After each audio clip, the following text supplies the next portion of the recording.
ಪೂಜಾ ಗಂಡನ್ನು ಏನು ನಂಬಬಾರಬೇಕು, ಜೊತೆಗೂಡಿ ಬಾಳಲೇಬೇಕು. ಆಗ ತಾನೇ ಈ ಸೃಷ್ಟಿಯ ಚಲನೆ ನಿರಂತರವಾಗಿ ನಡೆಯುವುದು.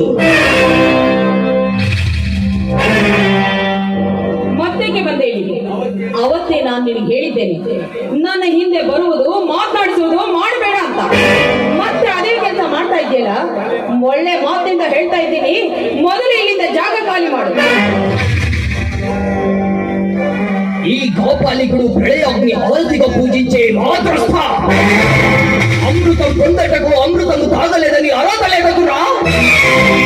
అమృతము తాగిన సమస్త దేవతలనే ప్రళయంలో నశిస్తా. కానీ మహాకాళకూటం విషం కంఠం దిగిమించిన మహేశ్వరుడు మాత్రం మిక్కి దొంగ, మృత్యువికి ఓ శత్రు, ఆ శివుడు చిరంజీవి కుష్మాండ. ఒక కంఠంలో విషమున్నవాడే అమరుడైతే నేనెందుకు కారాలి? ఈ గోపాలికుడు అణువణువు విషభరితం. చాలా దాయి అర్హత అభిచారాన్ని సర్వాణి యంత్ర మంత్రాన్ని భూచర కేచర ఉపదేశక ఠాకిని శాకిని యక్ష గంధర్వ రాక్షస బ్రహ్మరాక్షస వేతాళ కూష్మాండ శక్తులారా సాధించండి. ఈ గోపాలికుడు మృత్యుంజయుడా.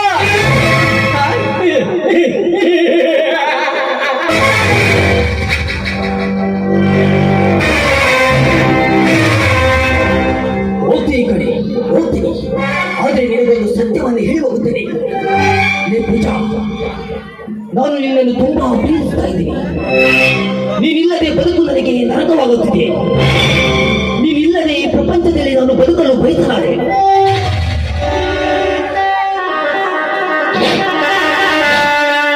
ಆದ್ದರಿಂದ ಈ ವಿಷ ಸೇವಿಸಿ ನಿನ್ನ ನೆನಪಲ್ಲೇ ಈ ಜೀವನದ ಪಯಣ ಮುಗಿಸಬೇಕೆಂದು ತೀರ್ಮಾನಿಸಿದ್ದೇನೆ ಪೂಜಾ, ತೀರ್ಮಾನಿಸಿದ್ದೇನೆ. ಏನ್ ಮಾಡ್ತಾ ಇದ್ದೇನೆ? ಅಲ್ಲ, ನಿನಗೇನಾದ್ರೂ ಹುಚ್ಚಿಡಿದ್ಯಾ? ನನ್ನ ಪ್ರೀತಿ ಸಿಕ್ಕಿಲ್ಲ ಅಂತ ಹೇಳಿ ನಿನ್ನ ಸುಂದರವಾದ ಬದುಕನ್ನೇ ಅಂತ್ಯಗೊಳಿಸುವ ನಿರ್ಧಾರ ಮಾಡಿದೆಯಲ್ಲ. ನೋಡು ವಿಜಯ್, ಈ ಜಗತ್ತಿನಲ್ಲಿ ನಾವು ಬಯಸಿದ್ದು ಸಿಗಲಿಲ್ಲವೆಂದ್ರೆ ಅದನ್ನೇ ಹೇಗಾದ್ರೂ ಮಾಡಿ ಬೇರೆ ಮಾರ್ಗದಿಂದ ಅದನ್ನು ಪಡೆಯುವ ಪ್ರಯತ್ನ ಮಾಡಬೇಕು. ಅಂಥದನ್ನ ಬಿಟ್ಟು ಈ ರೀತಿ ಸಾಯುವ ನಿರ್ಧಾರ ಮಾಡುವುದು ತಪ್ಪಲ್ಲವೇ? ಇಲ್ಲ ಪೂಜಾ, ಈ ಜೀವನದಲ್ಲಿ ನಿನ್ನ ಬಿಟ್ಟು ಬೇರೆ ಯಾರನ್ನು ನಾನು ಬಯಸಲಾರೆ ಪೂಜಾ. ನೀನೇ ನನ್ನ ಪ್ರಾಣ, ನೀನೇ ನನ್ನ ಉಸಿರು. ಬದುಕಿದರೆ ನಿನ್ನ ಪ್ರೀತಿ ಪಡೆದು ಬದುಕುತ್ತೇನೆ. ಇಲ್ಲವೆಂದರೆ ನಿನ್ನ ಪ್ರೀತಿ ಇಲ್ಲದ ಬದುಕನ್ನು ಹಿಂದಿಗೆ ಅಂತ್ಯಗೊಳಿಸುತ್ತೇನೆ ಪೂಜಾ. ಇದೇ ನನ್ನ ಕೊನೆಯ ನಿರ್ಧಾರ ಪೂಜಾ. ವಿಜಯ್, ಎಂಥ ಮಾತುಗಳನ್ನ ಮಾತಾಡ್ತಾ ಇದ್ದೀರಾ? ನಾನು ರವಿಯನ್ನ ಮದುವೆಯಾಗುತ್ತಿರುವ ಹೆಣ್ಣು ಅಂದ ಮೇಲೆ ಬೇರೆ ಯಾವ ರೀತಿಯಿಂದಲೂ ನಾನು ನಿಮಗೆ ಸಹಾಯವನ್ನು ಮಾಡಲಾರೆ. ದಯವಿಟ್ಟು ಹಳೆಯದನ್ನೆಲ್ಲ ಬರೆದು ಹೊಸ ಜೀವನವನ್ನ ಪ್ರಾರಂಭಿಸಿ ವಿಜಯ್. ಪ್ರಯತ್ನ ಪಟ್ಟೆ ಪೂಜಾ, ಇಲ್ಲಿಯವರೆಗೂ ತುಂಬಾ ಪ್ರಯತ್ನ ಪಟ್ಟೆ. ಆದರೆ ಪ್ರಯೋಜನ ಮಾತ್ರವಾಗಲಿಲ್ಲ ಪೂಜಾ, ಪ್ರಯೋಜನ ಮಾತ್ರವಾಗಲಿಲ್ಲ. ಪ್ರತಿ ರಾತ್ರಿ ಏಕಾಂತದಲ್ಲಿ ಕಲ್ಪನಾಲೋಕದಲ್ಲಿ ನಿನ್ನ ಜೊತೆ ವಿಹರಿಸಿದ ಘಟನೆಗಳನ್ನು ನೆನೆಸಿಕೊಂಡು ಸುಖಿಸ್ತಾ ಇದ್ದೆ. ಆದರೆ ನನ್ನೆಲ್ಲ ನೋವು ನಿರಾಸೆಗಳನ್ನು ಮರೆಯಲು ಪ್ರಯತ್ನ ಪಟ್ಟೆ. ಬಟ್ ನೋ ಚಾನ್ಸ್, ಸಾಧ್ಯನೇ ಆಗಲಿಲ್ಲ ಪೂಜಾ, ಸಾಧ್ಯನೇ ಆಗಲಿಲ್ಲ. ಪೂಜಾ, ನೀನು ಸುಖವಾಗಿರು ಪೂಜಾ, ನೀನು ಸುಖವಾಗಿರು.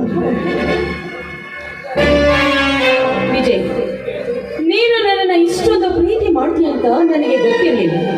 ಅಂದು ನೀನು ನನ್ನನ್ನು ಬಲಾತ್ಕಾರ ಮಾಡಲು ಪ್ರಯತ್ನಿಸಿದಾಗ ನೀನೊಬ್ಬ ರಾಕ್ಷಸ ಅಂತ ತಿಳಿದುಕೊಂಡಿದ್ದೆ.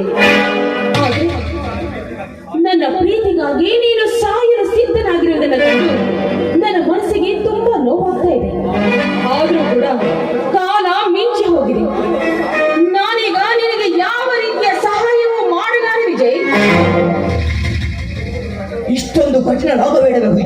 ಇಷ್ಟೊಂದು ಕಠಿಣನಾಗಬೇಡ. ಹೇ ಪೂಜಾ, ಎಕ್ಕೆ ಊರು ಯಾರಿಗೂ ಇಷ್ಟ ಆಗುತ್ತೆ ಹೇಳು? ಯಾರಿಗೂ ಇಷ್ಟ ಆಗಲ್ಲ, ಆದ್ರೆ ಶಿವನಿಗೆ ಇಷ್ಟ ಆಗಲ್ವಾ? ಬಿಲ್ಪತ್ರ ಯಾರಿಗೂ ಇಷ್ಟ ಆಗುತ್ತೆ ಹೇಳು? ಯಾರಿಗೂ ಇಷ್ಟ ಆಗಲ್ಲ, ಆದ್ರೆ ಶಿವನಿಗೆ ಇಷ್ಟ ಆಗಲ್ವಾ? ಸ್ಮಶಾನ ಯಾರಿಗೂ ಇಷ್ಟ ಆಗುತ್ತೆ ಹೇಳು? ಯಾರಿಗೂ ಇಷ್ಟ ಆಗಲ್ಲ, ಆದ್ರೆ ಶಿವನಿಗೆ ಇಷ್ಟ ಆಗಲ್ವಾ? ಇಲ್ಲಿ ಇಷ್ಟ ಯಾರಿಗೂ ಆಗಲ್ಲಮ್ಮ, ಇಷ್ಟ ಮಾಡ್ಕೋಬೇಕು ಅಷ್ಟೇ.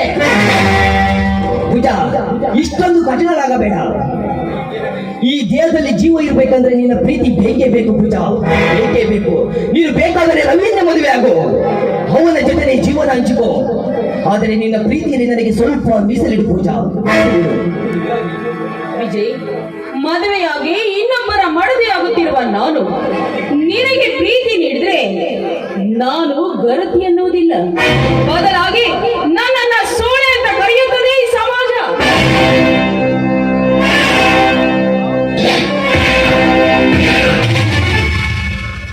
ಸಮಾಜ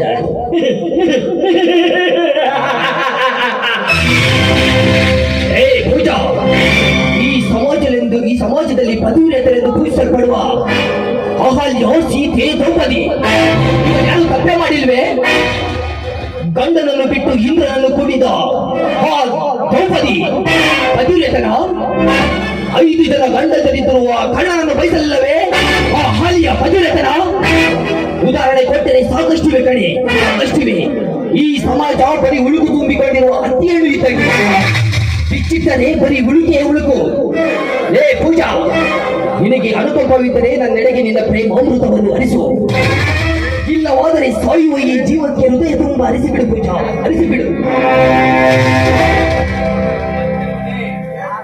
ನೋಡು ವಿಜಯ್, ದಯವಿಟ್ಟು ನನ್ನಿಂದ ಯಾಕೆಂದ್ರೆ ನೀನು ಈ ರೀತಿ ಸಾಯುವುದನ್ನು ನೋಡಿದ್ರೆ ನನ್ನ ಮನಸ್ಸಿಗೆ ತುಂಬಾ ಬೇಜಾರಾಗುತ್ತೆ. ನಿನ್ನ ಮಾತಿನಂತೆ ನಾನು ನಡೆದುಕೊಳ್ಳುತ್ತೇನೆ, ಆದ್ರೆ ನಮ್ಮ ಪ್ರೀತಿ ಆದಷ್ಟು ಗುಟ್ಟಾಗಿರ್ಬೇಕು. ಯಾವುದೇ ಕಾರಣಕ್ಕೂ ರವಿಗೆ ವಿಷಯ ಗೊತ್ತಾಗಬಾರದು. ಅಂದಾಗ ಮಾತ್ರ ನಮ್ಮ ಪ್ರೀತಿ ಸಮಾಜದಲ್ಲಿ ಸುರಕ್ಷಿತವಾಗಿ ಬದುಕಲು ಸಾಧ್ಯವಾಗುತ್ತದೆ. ಇಷ್ಟು ಸಾಕು ಪೂಜಾ, ಇಷ್ಟು ಸಾಕು. ನೀನು ಹೇಗೆ ಹೇಳುವೆ ಹಾಗೆ ಕೇಳುತ್ತೇನೆ. ನಿನ್ನ ಪ್ರೀತಿಯನ್ನು ಪಡೆದಿರೋ ಇಲ್ಲವೋ ಅಂದುಕೊಂಡಿದ್ದೆ, ನಿನ್ನ ಸೇರುವ ಅವಕಾಶ ಸಿಗುತ್ತೋ ಇಲ್ಲವೋ ಅಂದುಕೊಂಡಿದ್ದೆ. ಆದರೆ ಕೊನೆಗೂ ಸಿಕ್ಕಿತು ಕಣೆ. ನನ್ನಷ್ಟು ಸುಖಿ ಈ ಪ್ರಪಂಚದಲ್ಲಿ ಬೇರೆ ಯಾರೂ ಇಲ್ಲ ಪೂಜಾ, ಬೇರೆ ಯಾರೂ ಇಲ್ಲ. ಇದೇ ಸಂತೋಷದಲ್ಲಿ ನಿನಗೇನಾದರೂ ಕಾಣಿಕೆ ನೀಡಲೇ? ಬೇಡ ವಿಜಯ್, ನನಗೆ ಯಾವ ಕಾಣಿಕೆಯೂ ಬೇಡ. ಯಾಕಂದ್ರೆ ನನಗಾಗಿ ನಿನ್ನ ಪ್ರಾಣವನ್ನೇ ಕಳೆದುಕೊಳ್ಳಲು ಸಿದ್ಧನಾದೆಯಲ್ಲ, ಈ ನಿನ್ನ ಪ್ರೀತಿಯನ್ನು ಕಂಡು ನಾನು ಪರಮಿತನಾಗಿ ಹೋಗಿದ್ದೇನೆ. ಅಷ್ಟೇ ಅಲ್ಲ, ನಿನ್ನ ಪ್ರೀತಿಯಲ್ಲಿ ನಾನು ಪರವಶನಾಗಿ ಹೋಗಿಬಿಟ್ಟಿದ್ದೇನೆ. ಆದ್ರೆ ವಿಜಯ್, ಒಂದು ಮಾತು, ಈ ವಿಷಯ ಬಹಳ ಗುಟ್ಟಾಗಿರ್ಬೇಕು. ಇಲ್ಲವಾದ್ರೆ ನನ್ನ ಜೀವನ ಮಣ್ಣಿನ ದೋಟೆಯಲ್ಲಿ ಹೊಡೆ ದಾಟಿದಂತಾಗುತ್ತದೆ ಅಷ್ಟೇ. ಇದರ ಪೂಜಾ, ಹೆದರಬೇಡ ಪೂಜಾ. ಒಂದು ವೇಳೆ ಹಾಗೇನಾದರೂ ಹೋದರೆ ನಿನ್ನ ಗಂಡನಿಗೆ ಡೈವರ್ಸ್ ಕೊಟ್ಟು ನನ್ನ ಹಿಂದೆ ಬಾ. ಇನ್ನ ಅಚ್ಚಳಿಯದೆ ನನ್ನ ರಾಜ್ಯದಲ್ಲಿ ಮಹಾರಾಣಿಯಾಗಿ ಇಡುತ್ತೇನೆ ಪೂಜಾ, ಮಹಾರಾಣಿಯಾಗಿ ಇಡುತ್ತೇನೆ. ಆದರೆ ಮದುವೆಯಾದ ಮೇಲೆ ಆ ತುಂಬಿದ ಮನೆಯಲ್ಲಿ ನಾವಿಬ್ಬರು ಸೇರೋದು ಕಷ್ಟವಾಗುತ್ತೆ. ನಿನ್ನ ಗಂಡನ ಕಿವಿ ಕಚ್ಚಿ ನೀವಿಬ್ಬರು ಬೇರೆಯವ್ರ ಮನೆ ಭಾಗ ಮಾಡಬೇಕು. ಹಾಗಾದರೆ ಮಾತ್ರ ನಾವು ಶಾಶ್ವತವಾಗಿ ಪ್ರೀತಿ ಇರುತ್ತೆ ಕಡೆ ನಮ್ದು. ಹಾಗೆ ಆಗ್ಲಿ ವಿಜಯ್, ನಿಮ್ಮ ಆಸೆಯಂತೆ ಆಗಲಿ. ಯಾಕೆಂದ್ರೆ ನೀವು ನನ್ನ ಬಾಳಿನ ಸೂತ್ರಧಾರ. ನೀವು ಹೇಳಿದಂತೆ ಕುಡಿಯುವ ಗೊಂಬೆ ನಾನು. ಸದಾ ನೀವು ಹೇಳಿದಂತೆ ಕೇಳ್ಕೊಂಡು ನಿಮ್ಮ ಆಸೆಯಂತೆ ನಾನು ನಡೆದುಕೊಳ್ತೀನಿ. ಸರಿ, ರವಿ ಬರುವ ಸಮಯವಾಯ್ತು, ತಾವಿನ್ನು ಹೋಗ್ಬೋದು. ಪೂಜಾ, ಹಾಗೆ ಹೋಗಿ ಬಿಟ್ರೆ ಇವೆಲ್ಲ ಬೇಜಾರಾಗಲ್ವೇ? ಕೋಗಿಲೆಗಿಂತಲೂ ಮಧುರವಾದ ನಿನ್ನ ಧ್ವನಿ ಕೇಳ್ಬೇಕಲ್ಲಮ್ಮ. ನವಿಲಿನಂತೆ ನಾಟ್ಯವಾಡ್ತೀಯ ನೀನು.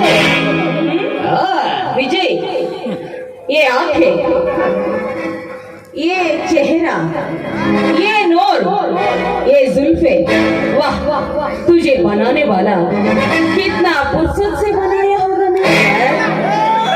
इतना हसीन चेहरा, इतनी प्यारी आंखें, इतना हसीन चेहरा, इतनी प्यारी आंखें, इतनी प्यारी आंखों में झलकता तारा, किसने बनाया होगा फुर्सत